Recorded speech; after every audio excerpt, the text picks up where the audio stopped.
دوسری شادی کے بعد پہلی بیوی کا حق صحبت کم کر دینا۔ میرے شوہر نے 2 شادیاں کر رکھی ہیں، میں ان کی پہلی زوجہ ہوں۔ دوسری شادی کو تقریباً 1 سال ہو گیا ہے۔ میری اور بچوں کی ساری ذمہ داریاں پوری کرتے ہیں، سونا، جاگنا، کھانا تے پینا تے گھومنا پھرنا سب ہمارے ہی گھر میں کرتے ہیں، سبحان اللہ، جیسے پہلے کرتے تھے۔ اور یہ بات دوسری بیوی سے پہلے ہی طے کر چکے تھے، مگر اس پورے عرصے میں صرف بمشکل 2 سے 3 بار پہلی زوجہ کے پاس رات میں اس کا حق دیا ہے۔ کیا یہ جائز ہے؟ یہ کسی خاتون نے پوچھا ہے۔ دیکھیں، پہلی بیوی کا حق، یہ رات میں حق دینے کا مطلب یا تو رات گزارنا اگر آپ کی مراد ہے تو 2 شادیوں کی صورت میں جتنی راتیں دوسری زوجہ کے ساتھ گزارے گا اتنی ہی راتیں پہلی وائف کے ساتھ گزارنا بھی ضروری ہے۔ اس میں تو کوئی دوسرا آپشن مرد کے پاس ہے نہیں، الا یہ کہ پہلی بیوی ہی اپنی راتوں کی باریاں خود سے اپنی خوشی سے معاف کر دے، وہ تو ظاہر ہے جس کا حق ہوتا ہے معاف کر دے تو اس کی مرضی ہے۔ لیکن اگر آپ کی مراد یہ ہے کہ زوجہ کے ساتھ ہم بستری، مراد یہ ہے کہ دوسری شادی کے بعد پہلی زوجہ کے ساتھ ہم بستری ترک کر دی ہے، تو یہ خوب سمجھ لیں کہ ہم بستری میں برابری ضروری نہیں ہے، کیونکہ یہ انسان کے بس میں نہیں ہے، یہ انسان کے کنٹرول میں نہیں ہے۔ یہ خواہش کا پیدا ہونا یہ تو مرد کے اپنے بس میں نہیں ہے، اس کا تو آپ کا دماغ سے تعلق ہے، کسی حد تک صحت سے بھی تعلق ہے۔ ظاہر ہے جب بہت صحت خراب ہو جاتی ہے تو انسان کی صحت اس کا ساتھ نہیں دے رہی ہوتی، لیکن نارمل لوگوں میں جو ایک نارمل صحت والا آدمی جو چل پھر رہا ہے، دیکھ رہا ہے، سن رہا ہے، بول رہا ہے، تو اس میں جو سیکسول ڈیزائرز ہیں وہ بھی صحیح ہوتی ہیں۔ انسان ایک ساتھ ہی بوڑھا ہونا شروع ہوتا ہے، ایسا نہیں ہوتا کہ ایک قوت اس کی کمزور ہو جائے باقی طاقتور ہوں، پوری باڈی ایک ساتھ ہی انسان کی آہستہ آہستہ بڑھاپے کی طرف جاتی ہے۔ تو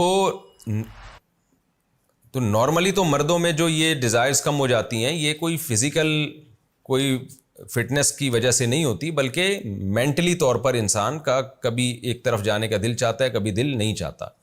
اس کا تعلق اس سے بھی ہے کہ اس کی زوجہ میں اٹریکشن کتنی ہے، وہ اٹریکٹیو کتنی ہے۔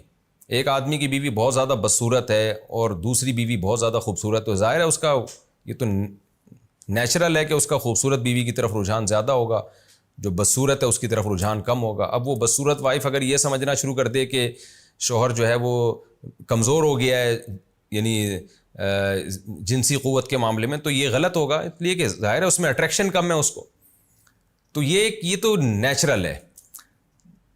اب اس میں مرد کو مجبور کرنا کہ نہیں جی وہ جتنی دفعہ دوسری زوجہ کے ساتھ ہم بستری کرے اتنی ہی دفعہ پہلی وائف کے ساتھ بھی کرے، یا جتنی دفعہ پہلی وائف کے ساتھ کرے اتنی ہی دفعہ دوسری وائف کے ساتھ بھی، تو یہ عملاً پریکٹیکلی یہ ممکن نہیں ہے۔ اس لیے اسلام نے اس کو ضروری قرار نہیں دیا، بلکہ اسلام نے ضروری قرار دیا بھائی تم نے رات دونوں کے ساتھ برابر گزارنی ہے۔ باقی یہ کہ زوجہ کے قریب جانا یہ انسان کی اپنی طبیعت پر ہوتا ہے، اس میں کوئی یہ چیز کوئی ایسی نہیں جو گن پوائنٹ پہ کروائی جا سکے کسی سے، اور گن پوائنٹ پہ کر بھی لے گا تو کتنی دفعہ کرے گا، وہ تو بالکل ہی بیچارہ پھر جو جتنی اس میں قابلیت تھی وہ بھی ختم ہو جائے گی خوف اور ڈر کی وجہ سے۔ لیکن اس میں ایک بات ضرور ہے کہ یہ تو ٹھیک ہے کہ 2 یا 3 4 شادیوں کی صورت میں ہم بستری میں برابری ضروری نہیں ہے، لیکن اس کا یہ مطلب نہیں ہے کہ ایک بیوی کو بالکل لٹکا کے چھوڑ دیا جائے۔ بعض ایسے کیسز ہمارے سامنے آئے ہیں کہ 2 سال سے بیوی کے قریب ہی نہیں گئے، اور ایک وائف کے ساتھ تو ریلیشن ہے، دوسری کو 2-3 سال ہو گئے جبکہ وہ بیوی بھی جوان ہے، تو یہ تو بہرحال ظلم ہے، زیادتی ہے۔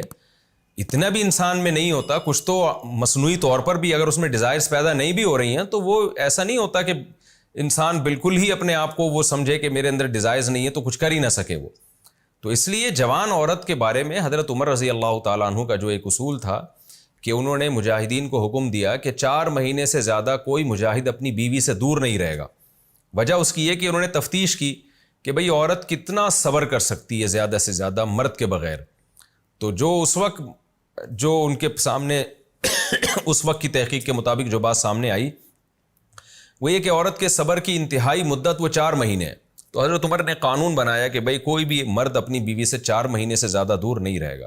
تو یہاں سے فقہاء نے استدلال کیا کہ کم سے کم مدت جس میں مرد کے لیے بیوی کے پاس اخلاقی طور پر جانا ضروری ہے، جس کے اتنا بھی اگر نہیں جاتا تو یہ بیوی پہ ایک نوعیت کا ظلم کاؤنٹ ہوگا، وہ یہ کہ کم سے کم یعنی کوئی کتنا بھی کمزور آدمی ہو یا وہ کہے کہ میری رغبت بالکل ختم ہو گئی، مجھے دل ہی نہیں چاہتا بیوی کے پاس جانے کا، تو آخری اس کی مدت 4 مہینے ہے، کیونکہ پھر ظاہر ہے کہ وہ بھی ایک عورت ہے، وہ بھی جوان ہے، اس کو بھی برائی کا خیال دل میں آ سکتا ہے. تو اس لیے اس طرح سے زوجہ کو لٹکا کے چھوڑ دینا اس بیس پہ کہ جی میری ڈیزائرز نہیں ہے یا میرے جانے کا دل نہیں چاہتا، تو یہ بالکل غلط ہے. تو اس لیے کم از کم 4 ماہ میں کم سے کم مرد کو چاہیے کہ وہ ایک دفعہ اس زوجہ کے قریب جائے اور اس کے لیے اپنے آپ کو وہ ذہنی طور پر تیار کرے. اچھا، اس میں عورت کا بھی بعض دفعہ قصور ہوتا ہے کہ بعض خواتین کو شکایت ہوتی ہے کہ مرد جو ہے نا میری طرف مائل نہیں ہے، تو وہ اپنے حلیے کو ٹھیک کرنے کی کوشش نہیں کرتی، اپنی فزیکل فٹنس کا خیال نہیں کرتی. یہ تو آج دن بہت سارے کیسز آ رہے ہیں سامنے، میں ان کی زیادہ تفصیلات میں نہیں جاتا. تو یہ بھی ایک بہت بڑا ایک مسئلہ ہے. تو خلاصہ یہ نکلا کہ ہم بستری میں مرد کے لیے برابری ضروری نہیں ہے، لیکن کچھ اخلاقی پابندیاں بھی ہیں، کچھ ایسی پابندیاں ہیں جو آپ کے یعنی جو ان کو قانونی طور پر تو مرد کو مجبور نہیں کیا جا سکتا، لیکن اخلاقی طور پر اس کو مجبور کیا جا سکتا ہے. ہاں، اور بعض دفعہ یہ مسئلہ بھی ہوتا ہے کہ مرد کے جذبات بھی ہوتے ہیں ایک زوجہ کی طرف. یہ سارے میں وہ باتیں کر رہا ہوں جو ہماری سوسائٹی میں چل رہی ہیں، اس لیے مجھے اس پر بولنا میری مجبوری ہے. بعض دفعہ یہ ہوتا ہے کہ مرد بہانہ بنا رہا ہوتا ہے کہ میرے دل میں اپنی بیوی کے لیے جذبات ہی نہیں ہے. اصل میں ہوا یہ ہوتا ہے کہ وہ دوسری والی نے اس کو پورا نچوڑ لیا ہوتا ہے، اور وہ اتنا زیادہ اس کی طرف مائل ہوتا ہے کہ پہلی کی طرف میلان کے باوجود بھی اس کے قریب نہیں جا رہا ہوتا، اور وہ سارے جذبات اس کے دوسری کے لیے یا تیسری کے لیے یا پہلی کے لیے ہوتے ہیں، دوسری کو لٹکا دیا ہوتا ہے. تو یہ بہرحال ظلم ہے، زیادتی ہے، یہ غلط ہے. یہ جو پہلے والی صورتحال میں نے بیان کی ہے نا کہ کم سے کم 4 ماہ میں ایک دفعہ تو جائے زوجہ کے پاس، یہ تو اس مرد کے لیے جس کے دل میں جذبات ہی پیدا نہیں ہو رہے ایک وائف کے لیے، اس کی شکل و صورت کی وجہ سے یا اس میں کوئی بیماری ہے.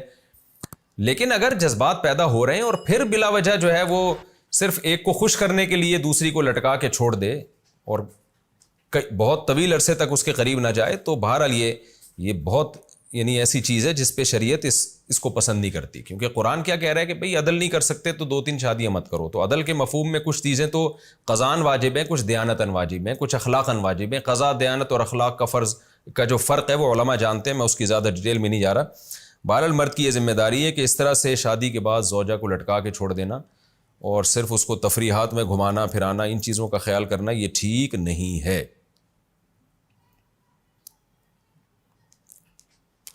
میت کو پڑھ کر بخشنا. میری والدہ کا جنوری میں انتقال ہوا تھا، ہم ان کے لیے کیا کیا صدقہ جاریہ کر سکتے ہیں؟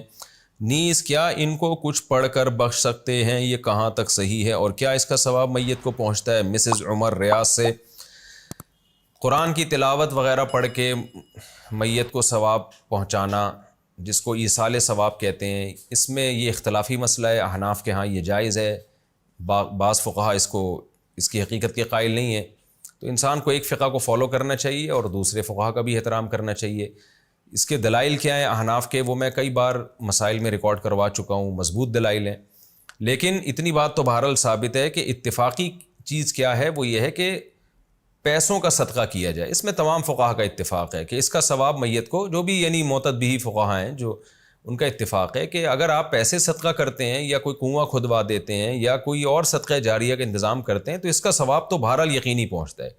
اور حدیث میں بھی یہ چیز منصوص ہے. نبی صلی اللہ علیہ وسلم سے ایک صحابیہ نے پوچھا میں اپنی ماں کی طرف سے صدقہ کرنا چاہتی ہوں. افاتصدق عنہا ان امی توفیت عنی، میری ماں کا انتقال ہو گیا ہے، افاتصدق عنہا، کیا میں ان کی طرف سے صدقہ کروں؟ آپ نے فرمایا ہاں.